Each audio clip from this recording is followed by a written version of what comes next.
savez, Vinexpo, depuis maintenant 32 ans, a engrangé des succès et est devenu au fil des années le plus grand rassemblement, le plus grand salon international des vins et spiritueux, essentiellement axé sur les professionnels de notre métier. Nous entamons cette 17e édition avec beaucoup de confiance et nous avons déjà des bons indicateurs sur la participation. Depuis 15 ans, nous avons également décidé d'exporter le concept de Vinexpo et participer donc à cette nouvelle aventure à Hong Kong, qui après 15 ans, on peut le dire, est devenu également un très grand succès et presque un rendez-vous incontournable.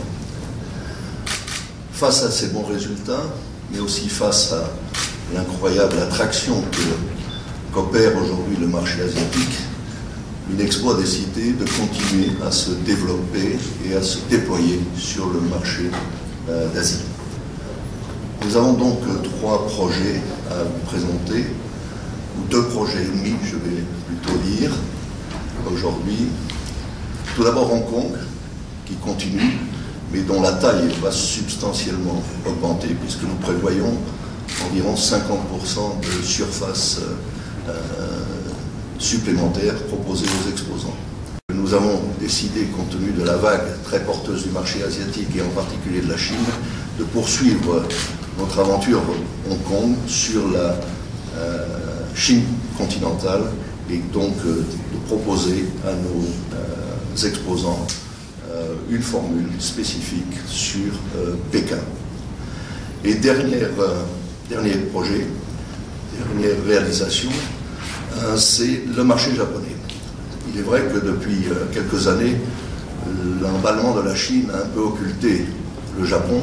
Je voudrais rappeler qu'encore aujourd'hui, le Japon est un des plus gros marchés d'Asie et surtout un très grand marché qualitatif et où la sophistication des intervenants est considérable. Nous avons donc décidé également de faire une version adaptée bien sûr au Japon de Vinexpo qui sera baptisée Vinexpo Nippon. Je vous rappelle les chiffres principaux, ce que nous apporte l'étude que nous finançons tous les ans sur l'évolution des marchés.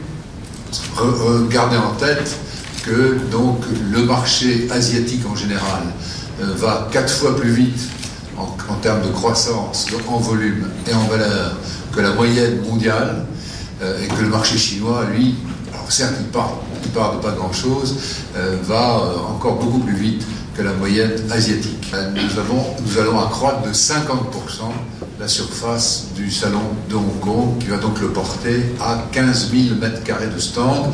Il y en avait 10 000 la dernière fois. C'est un produit différent. Nous allons proposer des stands clés en main. À Pékin, ce sont des stands clés en main de 9 m², des modules de 9 m² que nos architectes, nos décorateurs sont déjà en train de dessiner.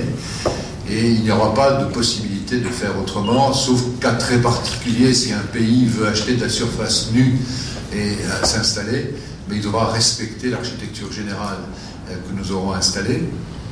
Et donc, une entreprise qui était à Hong Kong, parce que nous prendrons en priorité, bien entendu, les entreprises qui ont déjà exposé à Hong Kong, qui auront exposé à Hong Kong cette année-là.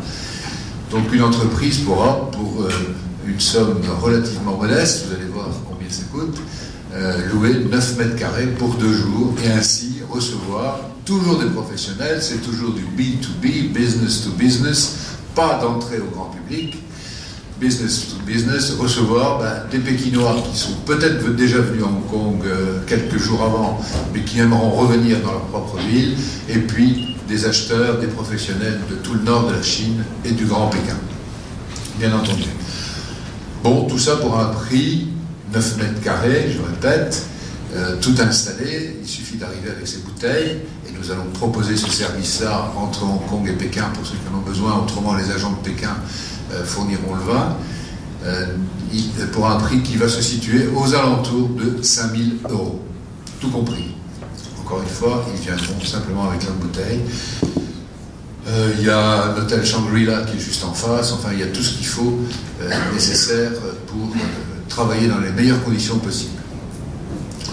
Voilà pour Pékin, qui va être mis en vente, donc couplé avec Hong Kong. Cette fois-ci, les stands ne seront que de 6 mètres carrés et pas 9. Mais comme le coût de la vie est un peu plus cher à Tokyo qu'il ne l'est à Pékin, eh bien, on arrive à peu près au même prix, c'est-à-dire que ce sera une participation, tout compris, de l'ordre de 5 000 € pour un emplacement de 6 mètres carrés. Bien entendu, l'entreprise qui en veut 12, ben, elle en aura 12, celle qui en veut par multiple de 9, de 6, pardon, elle pourra le faire. Bien entendu, et c'est la première fois que nous le faisons, nous accepterons la participation d'importateurs. Dans aucun des Vinexpo jusqu'à aujourd'hui, nous n'avons accepté la présence d'importateurs. À Tokyo, pour la première fois, nous allons le faire parce qu'ils sont un des passages obligés, parce qu'ils sont les demandeurs, c'est eux qui nous demandent de le faire, et parce qu'ils nous ont déjà aidés, et ils nous aideront encore. Donc, sans citer de nom, Suntory, Mercian, Sapporo, Asahi et tous les autres que nous connaissons bien seront très certainement présents avec leurs fournisseurs du monde entier dans cette opération. Bien entendu, ils n'occuperont pas la totalité de la surface. Il restera aux entreprises la possibilité de venir toutes seules ou dans le cadre d'une région, dans le cadre d'un pays, comme on le fait à Pékin.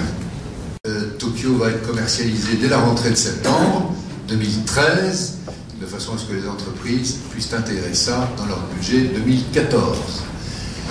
Les échos, d'ores et déjà, pour ceux qui le savent, sont bons. Et donc, on trouvera dans l'hôtel tout le nécessaire. Ce n'est pas un grand effort d'organisation de la part des participants.